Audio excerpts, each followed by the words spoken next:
धन्यवाद सभापति महोदय।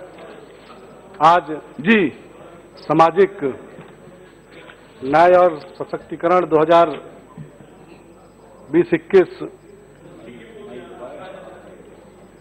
हाँ करें, बोले आप बोलिए। एंड ग्रांट्स पे बोलने का अवसर प्रदान हुआ।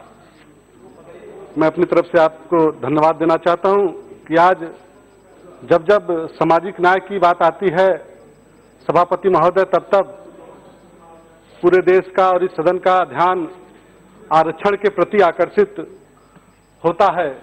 यह आरक्षण शब्द कोई नया शब्द नहीं है।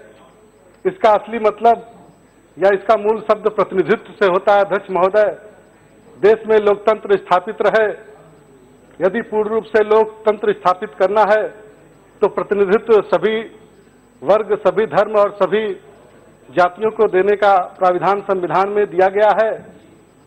विकास एवं भागीदारी के क्रम में सामाजिक व आर्थिक रूप से पिछड़े वर्गों को प्रतिनिधित्व दिया गया है। सामाजिक पिछड़ापन अर्थात वह शोषित वर्ग है।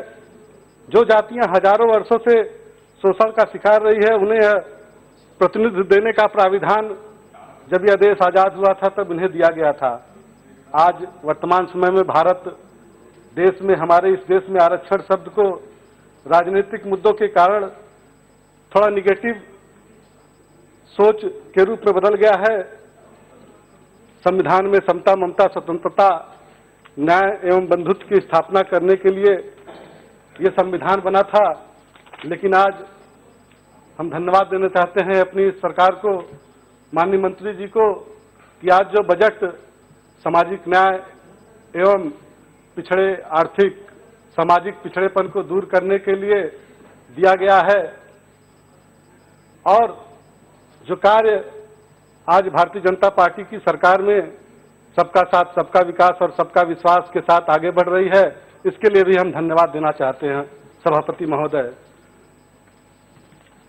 मैं उत्तर प्रदेश के एक ऐसे वर्ग की तरफ आपका ध्यान आकर्षित करना चाहता हूं सभापति महोदय, जो नदियों के किनारे, ताल के किनारे, घाट के किनारे निषाद समुदाय, मछुआ समुदाय जो रहता है, आज उनकी जो स्थिति है, उनके अंदर अभी भी सामाजिक पिछड़ापन है, आर्थिक पिछड़ापन है। उसको दूर करने के लिए सन 1961 में सेंसस मैनुअल 1961 अपेंडिक्स एफ में उनको आरक्षण दिया गया था।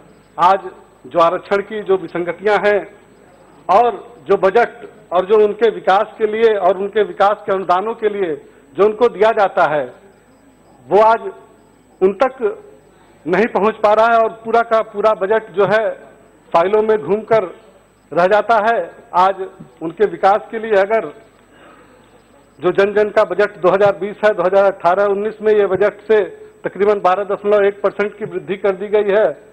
कौशल विकास प्रशिक्षण में 1,35,087 लोगों को ऋण दिया जा चुका है।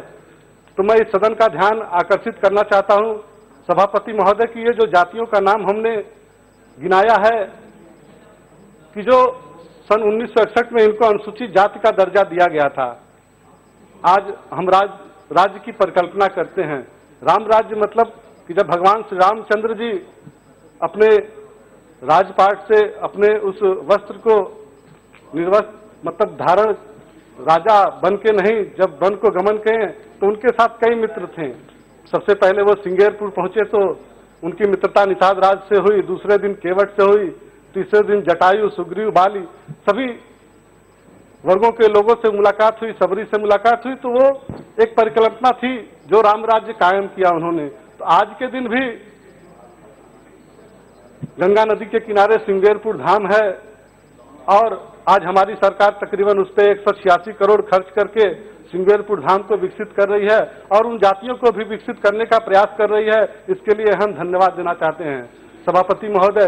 तो जो सन 1961 की सूची के आधार पर जो 11 नंबर पर वाल्मीकि के नाम से सभी को सर्टिफिकेट जारी किया जाता है, 24 नंबर क्रमांक पर जाटो और धुसिया नाम से अनुसूचित जाति का सर्टिफिकेट जारी किया जाता है। उसी सूची में 51 नंबर पे मझवार की पर्यायवाची जातियां हैं, केवट, मल्लाह, राजगौड़, माझी, मुजाबिर, कश्यप, तुरैया, इन सारी जातियों को भी उसी आधार पर अनुसूचित जाति का प्रमाण पत्र जारी करना चाहिए, क्योंकि जो ये अनुसूचित जाति और सामाजिक न्याय में जो बजट पास हो रहा है उन तक नहीं पहुंच पा रहा है, क्योंकि उनके पास सर्टिफिकेट नहीं है, उनका विकास नहीं हो पा रहा है, उनके अंदर अनुदान नहीं पहुंच पा रहा है उस समाज के अंदर।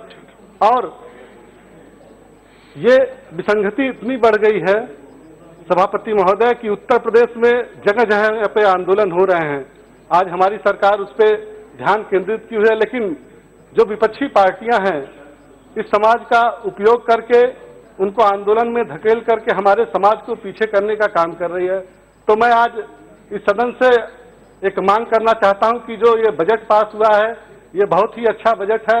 इसमें सामाजिक न्याय की परिकल्पना और जातियों के विकास के लिए, देश के विकास के समग्र विकास के लिए ये पर्याप्त है, लेकिन इसमें एक संशोधन हुआ कि जो जातियां सन 1857 की क्रांति में भाग ली थी वो आज भी पिछड़ी हैं, उनके अंदर आज भी पिछड़ापन है, उनके अंदर आज भी आर्थिक रूप से वो कमजोर है, उनको आगे बढ़ाने का काम किया जाए। धन्यवाद।